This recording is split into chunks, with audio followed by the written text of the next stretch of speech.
অনেক সময় দেখা যায় আমাদের বিভিন্ন প্রয়োজনের কারণে আমাদের ইমো অ্যাকাউন্টটি ডিলিট করতে হয়। হয়তোবা কেউ আমাদের হ্যারাসমেন্ট করে অথবা কেউ আমাদের ব্ল্যাকমেইল করে বা অথবা আমাদের পার্সোনাল কোনো সমস্যার কারণে আমাদের কি করতে হয়? ইমো অ্যাকাউন্টটি ডিলিট করতে হয়। তো আজকে আমি আপনাদেরকে দেখাবো যে আপনার ইমো অ্যাকাউন্টটি চিরদিনের জন্য কিভাবে আপনি ডিলিট করতে পারবেন। তো তার জন্য আপনাকে ইমোর ভিতরে যে প্রোফাইল যে আইকন রয়েছে এখানে ক্লিক করতে হবে।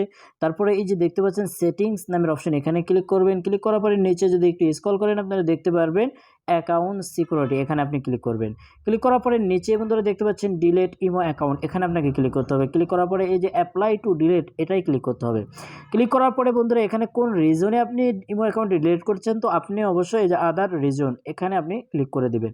ক্লিক করার পরে এখানে আপনার কিছু লিখতে হবে না, চাইলে লিখতে পারেন, বাট আমি এখানে কিছু লিখবো না। এই যে উপরে যে আপনার আইকন রয়েছে এটাই ক্লিক করতে হবে।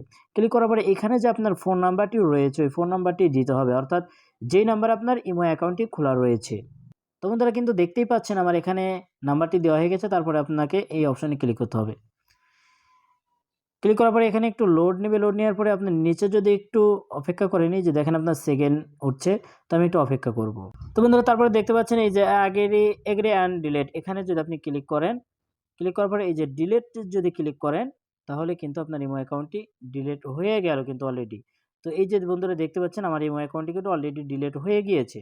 আমি এমনিতে ইমো অ্যাকাউন্টটি ডিলিট করার ইচ্ছা ছিল, তো আমি ইমো অ্যাকাউন্টটি ডিলিট করে আপনাদেরকে দেখি। তো ভিডিওটি যদি ভালো লাগে অবশ্যই কিন্তু আমার চ্যানেলটি সাবস্ক্রাইব করে রাখবেন এবং পরবর্তী ভিডিও দেখার জন্য নোটিফিকেশনটা অন করে দিবেন। ভালো থাকবেন, দেখা হবে পরবর্তী কোনো ভিডিওতে। আল্লাহ হাফেজ।